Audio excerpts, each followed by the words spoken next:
ముందుగా మీకు సెట్ అయ్యే ఫేస్ వాష్ తీసుకొని ఫేస్‌ని క్లీన్‌గా వాష్ చేసుకోండి. తరువాత రోజ్ వాటర్ అయితే యూజ్ చేస్తున్నా ఇక్కడ నేను. రోజ్ వాటర్ చాలా ఇష్టం నాకు. అండ్ ఇంకా బడ్జెట్ ఫ్రెండ్లీగా ఉంటుంది కదా! అందుకే బాగా ఇష్టం. రోజ్ వాటర్‌ని కూడా మసాజ్ చేయాలా, స్ప్రే చేస్తే సరిపోదా అనుకోకండి. అది నాకో పిచ్చి. ఇప్పుడు ఒక 10 సెకండ్స్ అలానే వదిలేస్తున్నా. ఫేస్ అంతా పూర్తిగా డ్రై అయిన తర్వాత మాయిశ్చరైజర్ అప్లై చేయకూడదు. కొంచెం తడిగా ఉన్నప్పుడే మాయిశ్చరైజర్ అప్లై చేసుకొని మంచిగా మసాజ్ చేసుకోవాలి ఫేస్ అంతా. ఫేస్ ఎప్పుడు కూడా అప్వర్డ్ డైరెక్షన్ లోనే మసాజ్ చేసుకోవాలి. నాది కాంబినేషన్ స్కిన్, దానికి తగ్గట్టుగానే నేను ప్రోడక్ట్స్ అయితే చూస్ చేసుకున్నా. మీకు ఏదైతే సూట్ అవుతుందో అది చూస్ చేసుకోండి. నేను యూస్ చేస్తున్న ప్రోడక్ట్ ఆయిలీ లేదా కాంబినేషన్ స్కిన్ వాళ్ళకి బాగా హెల్ప్ అవుతుంది. అండ్ మాయిశ్చరైజర్ అప్లై చేసిన తర్వాత ఒక 5 మినిట్స్ అలానే వదిలేసిన తర్వాత సన్ స్క్రీన్ అయితే పెట్టుకుందాం. సన్ స్క్రీన్ డైరెక్ట్ గా అప్లై చేస్తే నాకైతే పింపుల్స్ వచ్చాయి. ఎప్పుడు మాయిశ్చరైజర్ యూస్ చేసిన తర్వాతే సన్ స్క్రీన్ అప్లై చేసుకోండి. నాకు సన్ స్క్రీన్ ఇంకా ఫేస్ వాష్ అయితే డాక్టర్ అయితే సజెస్ట్ చేశారు. మాయిశ్చరైజర్ అయితే ఒక ఫ్రెండ్ సజెస్ట్ చేసింది.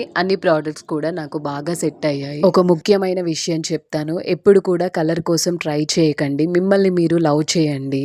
కొంతమంది కలర్ కోసం ఎక్కువగా ఫీల్ అయిపోతూ ఉంటారు. వాళ్ళని కలర్ అనేది ఫేస్ పైన ఒక కవర్ లాంటిది మాత్రమే, బ్యూటీ కాదు. స్కిన్ ని హెల్దీగా చూసుకుంటే గ్లో వస్తుంది. అంతే తప్ప కలర్ కోసం ట్రై చేసి ఎప్పుడు స్కిన్ ని పాడు చేసుకోకండి.